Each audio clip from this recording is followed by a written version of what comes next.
Et donc, on s'est très vite demandé comment on pourrait arriver à transcrire tout ça. Et d'ailleurs, un esprit aussi libre, et Dieu sait s'il était libre sous beaucoup d'aspects, que Léonard de Vinci, par exemple, écrit dans une de ses lettres, il se pose la question, est-ce que les cieux font son ou non? Est-ce que les cieux font son ou non? Traduit de l'italien. Et donc, cette question, vous voyez, elle a absolument traversé toute l'Antiquité et absolument tout l'âge de raison de l'humanisme, jusque pratiquement au moment où on est entré dans une époque plus rationnelle qu'on pourrait situer à partir du XVIIIe siècle et je reprends l'Aufklärung, qui est vraiment la clé de tout ça. Et alors, la réponse qu'on pourrait donner à cette question que vous avez posée, qui n'est pas simple, hein, c'est de se dire que, en quelque sorte, d'abord l'expression harmonie des sphères vient du traité de Kepler, des Harmonices Mundi.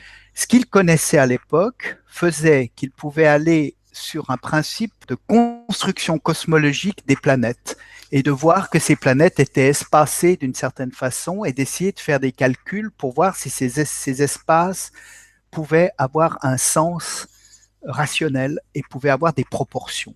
Eh bien, Kepler a démontré ça à plusieurs reprises et d'autres scientifiques de la même époque, je ne vais pas faire une liste ici, mais notamment français, ont aussi réussi à trouver des liens de structure entre les positionnements des planètes. Ce qui fait que même un Kepler, qui était pourtant un mathématicien chevronné et très rationaliste, a mis au point un système de son des planètes. Vous savez qu'il y a dans un de ces traités, on a une illustration du temps que prend la fréquence d'une planète et comment elle se déroule dans l'espace. Et donc, vous avez des sons qui ont été agencés ensemble, qui représentent Mars, qui représentent Jupiter, etc., avec des tons de vibration, certains qu'on ne peut pas écouter, puisque, par définition, la durée serait tellement longue qu'il nous faudrait une trentaine de vies pour arriver à entendre de la première note à la dernière. Or, de plus en plus, et c'est là où ce que vous disiez, je crois, tout au début de notre rencontre virtuelle, je dois dire, mais qui est très agréable, vous aviez dit qu'aujourd'hui, effectivement, des scientifiques de tous bords et de toute nationalité reviennent à ces principes d'organisation centralisant, universel et globalisant. Alors, on ne parle plus de Dieu, mais on parle d'une manière structurée, organisée, etc., et absolument menée par une sorte de dynamique unique. Voilà.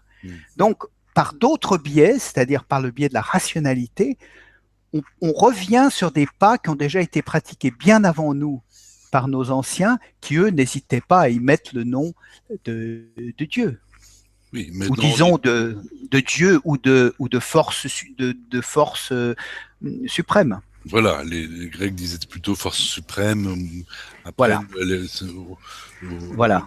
Époque Renaissance et après, c'était Dieu, bien sûr. Maintenant, on revient. Et c'est pour ça que c'est pour ça d'ailleurs, si vous permettez, c'est que ces affaires d'Harmonie des sphères ont toujours posé beaucoup de problèmes, notamment avec les églises. Il y aurait beaucoup de choses à dire là-dessus, mais ça a toujours été un sujet épineux, et même plus qu'épineux, qui a entraîné plusieurs penseurs et non des moindres au bûcher, hein, comme vous savez, parce que on les a pas tellement conduits au bûcher parce qu'ils étaient opposés à la doctrine religieuse, mais surtout parce qu'ils déterminaient qu'une construction universelle du monde pouvait en quelque sorte échapper à celle définie par l'Église. Et donc ça, c'était un péché absolument condamnable, définitivement condamnable.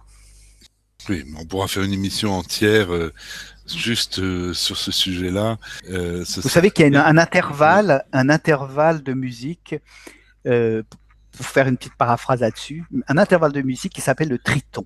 Le triton, c'est 3 tons entiers. C'est donc 3 tons entiers qui séparent une note d'une autre.